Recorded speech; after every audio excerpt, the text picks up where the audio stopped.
Salut les amis, ici Shadow pour une nouvelle vidéo et donc aujourd'hui on continue notre incursion chez les Bionicle avec la référence 70787. J'ai nommé Tahu Maître du Feu et j'ai nommé une figurine qui est totalement hors de champ. Voilà, donc comme vous pouvez voir, la boîte est un petit peu plus grande que leur prédécesseur à 15 € pour vous donner un ordre d'idée. Malheureusement je vais pas pouvoir filmer beaucoup mieux que ça, hein, vu que la boîte est très grande, mais bon. Hop. On retourne pour... enfin vous connaissez la boîte, hein, je n'arrive pas à la refermer, celle-ci ne veut pas tenir. Donc hop. Le logo Lego Bionicle, le masque de la création, Tahu, l'araignée, le masque d'or, le couple de référence et comment dire, recommandation d'âge, Tahu Maître du Feu.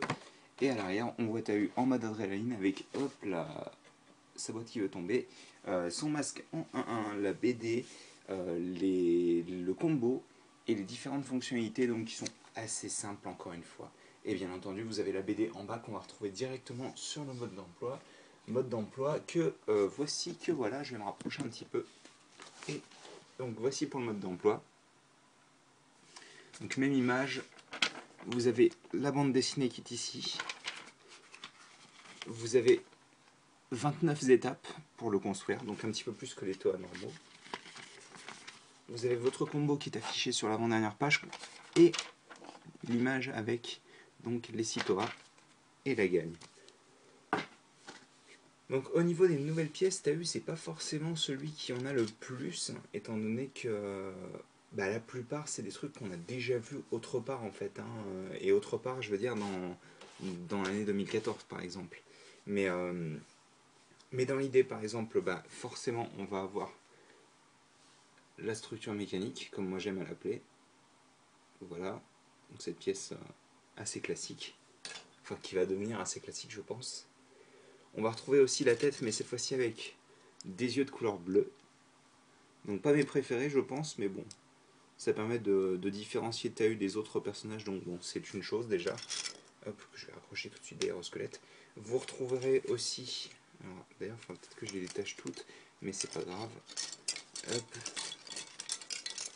On retrouvera aussi donc l'armure en doré, qui rend pas mal, mais j'ai tendance à quand même préférer la version argentée. D'ailleurs, j'aimerais vraiment pouvoir voir une sortie de cette armure là en dark metal perso, parce que je pense qu'elle rendrait vraiment bien.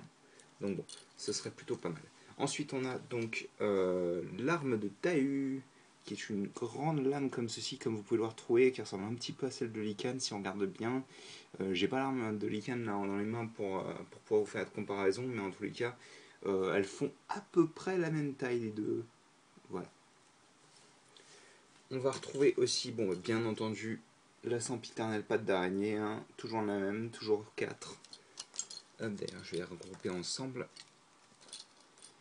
Et c'est pratiquement tout. Ensuite, on va retrouver donc forcément le torse, qui est vraiment très joli. Comme je disais, ce rose me rappelle énormément la couleur des yeux de Tahu dans la toute première version là, de 2001, qui rend vraiment, enfin le rose rend vraiment super sympa quoi. Après, Exorcist me disait, moi je vois des mitraillettes sur le torse, mais bon, même si c'est pas faux, hein, mais pas de mitraillettes dans mes bionicles s'il vous plaît. Et enfin donc, bien entendu, le masque. Alors le masque d'araignée qui est mon préféré dans cette couleur-là, qui est très très beau. Le masque de Tahu, donc remasterisé. Donc Tahu le mangeur de cookies, bien entendu, avec une grosse mâchoire inférieure qui ne me dérange pas perso. Et la version dorée, donc hop, qui est sympathique aussi, mais j'ai tendance à préférer la version rouge quand même. Donc écoutez, on va passer au niveau de la construction. Et la construction est assez similaire à celle de Gali dans la mesure où sa structure mécanique est quand même plutôt proche. Donc on a, et je vais m'écarter, on a notre squelette de base de Tahu. Voilà, avec donc jambes très très longues comme vous pouvez le voir, un corps relativement petit vu que c'est même pas le corps avec les épaules larges, et une tête donc avec les yeux bleus comme tout à l'heure je le disais, On a donc cette structure qui ressemble encore une fois pas mal à celle de Gali. Vu que vous retrouvez donc les ball joints placés deux à la suite pour avoir les épaulettes en fait. Et donc à l'arrière, vous remarquerez cette petite structure qui servira plus tard dans la construction. Enfin, dans plutôt les fonctionnalités du personnage que la construction en soi. On va retrouver donc maintenant nos armures. Alors on va commencer par les jambes. Ici. Et là, donc je pense que pour beaucoup, ça ne sera pas sans rappeler... comment il s'appelle Furno XL de Brain Attack. On place des armures de 5 sur les cuisses. Hop. On place une troisième armure de torse sur le torse. Logique. On place ensuite des armures de 5 sur les parties, on va dire, hautes des bras. Pour les avant-bras, on a des pièces transparentes néon orange. Et enfin, sur les épaules, on va avoir d'autres pièces dans ce style-là, mais donc placées comme ceci. Et à l'arrière, on vient placer donc une armure de 5 dans son dos pour boucher les trous. Et donc on va s'amuser à caser tout plein d'armures dorées, vu qu'il en a 6 quand même. Hein. C'est qui est pas rien en soi. Donc les premières vont être placées sur ses cuisses pour, on va dire, cacher un petit peu la misère, quoi. Et moi je trouve que d'ailleurs elles rendent super bien sur les cuisses. On en place aussi 2 sur les avant-bras. Comme ceci donc. Et enfin 2 au niveau des épaules. Comme ça. Et je vais arriver comme ça. Et bien entendu, bah, forcément, on place l'armure de torse sur le torse. Et ça semble logique, mais enfin, on place le masque. Hop, je vais arriver, sur la tête. Et donc on a Tahu qui est complet, bon, sans ses armes certes, mais complet quand même, en tant que toit du feu tout de même. Hein. Donc, alors sachant que c'est le premier que j'ai construit, moi j'étais assez impressionné parce que ça change légèrement quand même de Hero Factory. Mais ouais, non, il est vraiment très cool. Enfin, ça, je vais en parler un petit peu plus tard. Donc, je vais vous faire un petit turnaround. Vous remarquerez que les bras sont légèrement quand même sur l'arrière. Là, il n'a pas envie de tenir. Hein. Donc, tu vas m'écouter. Voilà, merci. Donc, dans le dos, comme vous pouvez le voir, c'est vraiment très très propre. De l'autre côté, c'est pareil. Vu que le personnage est entièrement symétrique. Et donc, pour terminer, alors ben non, j'allais dire pour terminer la figurine, je vais mettre les armes, mais d'abord je vais vous faire les articulations. Donc il ne peut pas baisser la tête plus que ça. Par contre, il peut la lever. Donc pas mal quand même hein, pour pouvoir faire des poses dynamiques, je pense. Il peut pivoter bien entendu sur les côtés sans aucun problème. Alors l'épaule, elle est sur ball joint libre et ensuite vous pouvez bouger l'épaulette en fonction d'eux. Donc là vous avez un pivot qui tourne autour de la base de l'épaule et un ball joint libre en haut. Donc on peut bouger l'épaulette comme on le souhaite. On a du 90 degrés au niveau du coude, ce qui est à peu près suffisant. Moi j'ai pas ressenti de limitation quand j'ai fait ça, donc ça va. On a un ball joint libre au niveau de la main. Pour la jambe, on a ball joint complètement libre. Un très très bon genou. Et un bon pied qui est un peu bizarre vu qu'il est assez loin de l'articulation, mais bon. Donc oui, Tahu est bien articulé, mis à part son problème de menton là. C'est une très très bonne figurine pour poser et s'amuser, je pense. Donc on va lui mettre ses armes donc, qui consistent en 2 katanas comme ceci. Hop. Donc déjà, je vais le positionner. Et ce serait bien que je construise la petite araignée aussi parce que j'oublie tout le temps. Donc l'araignée, comme d'habitude.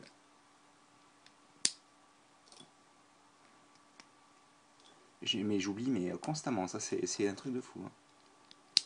Donc hop, l'araignée. Et pour les armes, donc on prend cette pièce, on y installe donc cette... Hop là, je vais arriver, hein. Cette lance de feu. Et ensuite on en prend une seconde. Vous remarquerez que sur la seconde vous avez déjà 2 pins en fait. Donc on les assemble en les interloquant. Voilà. Et au bout, on vient attacher ceci, comme ça. Et donc en fait, on vient placer ça sous le pied de Tahu, ce qui n'est pas forcément simple quand on n'est pas doué. Voilà, merci. Bon, je ne vais pas m'amuser à le poser parce que ça prend 15 plombs quand je pose sur son surf, mais je tiens quand même à dire... Oh, Tahu, voyons, arrête de tomber. Je tiens quand même à dire que je trouve le surf légèrement petit. Après, il faut dire que Tahu est vraiment très grand aussi, donc je pense que ça aide pas. Mais c'est vrai que le surf est pour moi légèrement petit, c'est-à-dire qu'il fait la même taille que celui de Likan. Le problème c'est que Likan il faisait une bonne tête de moins quoi, facilement. Donc j'allais dire deux têtes mais ça fait un peu beaucoup. Non, il faisait une bonne tête de moins, donc forcément ça pique un petit peu quoi. Donc on éjecte le masque et on vient placer donc le plus beau des masques araignées. Hein. C'est un fait au fait, hein, c'est un fait accompli. Hop. Enfin oui, non, il rend vraiment très cool sur Tahu, ça fait très alien et tout, ça marche vraiment bien. Donc là pour le coup, je suis assez content du masque araignée. C'est pour moi une des meilleures versions de Toa possédées, on va dire. Mais bon, c'est cool et tout, mais hop, t'es gentil, lâche, lâche. Allez, donne. Hop, on éjecte ça, on cache un peu le masque jaune, le masque rouge, pardon, et on place le masque doré. Et donc là, c'est la fête, on va passer en mode adrénaline. Donc première chose à faire pour passer en mode adrénaline, c'est prendre les lames et les retirer. Ensuite, vous venez les attacher donc sur les pièces dont je vous ai parlé tout à l'heure. On va les laisser dans le dos pour le moment, donc comme ceci. On va retirer, bien entendu, forcément, le surf des pieds de Tahu, donc je vais vous montrer ça. On a ça donc. On a nos lames. Ça, on vient d'attacher ici. On rattache l'épine ici et là. Et là, on place donc les lames de feu dans les mains de Tahu.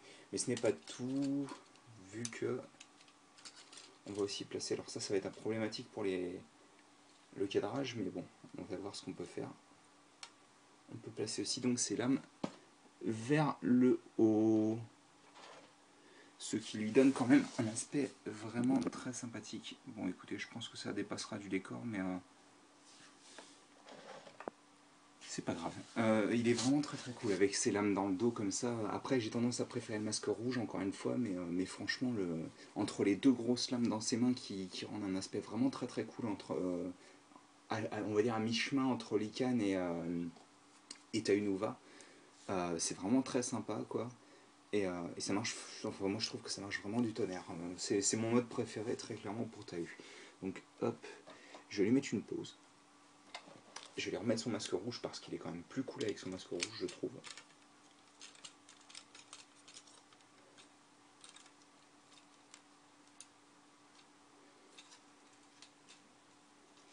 Hop.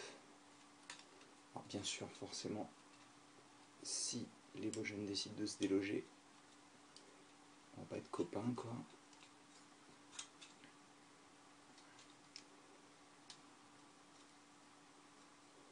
Alors, et ça c'est un peu énervant parce que comme les armes sont assez lourdes, des fois les bolgènes des bras décident de faire la foutre, je tiens pas, c'est pas grave.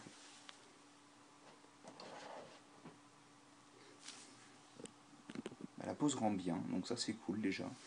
Bref, alors,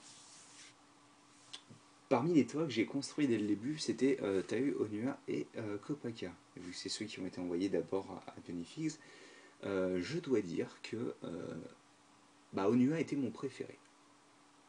Mais le truc c'est que Tahu c'est vraiment la figurine de base si vous voulez. C'est genre le personnage qui a les proportions on va dire à peu près de base, qui a les armes de base, c'est-à-dire des épées, hein, et puis c'est quand même le héros du feu, donc c'est quand même le personnage qui est présenté, et puis c'est quand même le premier Toa que j'ai eu à l'époque quand j'étais gosse, donc forcément ça aide beaucoup. Mais en soi, il est vraiment très sympathique dans la mesure où je pense quand même que parmi les 6, c'est celui qui reprend le plus ce look un peu, vous savez, je dirais Amérique du Sud, Amérique centrale un peu. Donc tout ce qui est... moi je pense, je sais pas pourquoi, quand je vois entre son torse et toutes ces armures-là, en fait, placées de manière récurrente, ça me fait beaucoup penser à la civilisation aztèque. Alors je saurais pas vous dire exactement pourquoi, mais en tous les cas, c'est ce qui me vient à l'esprit quand je vois cette figurine. Et très franchement, j'accroche vraiment beaucoup. C'est une figurine qui n'a pas de défaut particulier, mis à part peut-être l'articulation de l'épaule qui est un peu limitée à cause de l'épaulette. Mais sinon, franchement, je veux dire, je vois pas quoi demander de plus à Tahu en fait. C'est-à-dire qu'on a deux modes qui sont assez différents. Normalement, de base, ça, c'est pas juste de la déco, c'est des armes. Sauf que bah, maintenant, c'est de la déco et ça devient quelque chose de super dynamique, quoi. Le masque, bon, il y en a certains qui aiment pas. Moi, je l'aime beaucoup, ce masque. Ça me pose aucun problème qu'il ait ce design-là. Et donc, j'en suis assez content. L'argenté, j'étais une des personnes qui n'aimait pas du tout à la base. C'est-à-dire que je pensais que ça allait pas avec le schéma de couleur. Mais une fois en main, franchement, ça dérange pas du tout. C'est-à-dire que j'en avais plus rien à faire. Et je me suis même dit, si on le remplace avec du noir, du rouge ou du doré, est-ce que ça rendrait bien? Et franchement, je pense personnellement que la réponse est non. L'argenté vraiment rajoute une troisième touche générale de couleur, si on compte pas les parties transparentes qui sont quand même assez limitées sur Tahu. Donc moi je suis assez content de la figurine en règle générale. Donc je pense que je peux vous la recommander et je pense qu'on va se quitter là-dessus parce que j'ai pas grand chose d'autre à dire et j'ai pas envie de faire un bilan qui dure 15 plombes. Donc bah écoutez, j'espère que vous avez apprécié cette vidéo, j'espère que vous avez apprécié Tahu, j'espère que vous m'avez apprécié bien sûr. Euh, et nous, on se retrouve très bientôt. Donc, pour la vidéo donc, de Copaka, je suis désolé pour la personne qui voulait que je fasse Copaka. Je l'ai fait dans l'ordre des références perso. Donc, Copaka, c'est le prochain. On aura Onua ensuite et on aura Lord of Skull Spider en dernier. C'est pas vraiment la meilleure manière de terminer les vidéos revues, mais bon, on fera ça avec. Donc, voilà pour moi. J'espère que vous avez apprécié la vidéo et nous, on se retrouve très bientôt pour une nouvelle vidéo. Allez, à plus.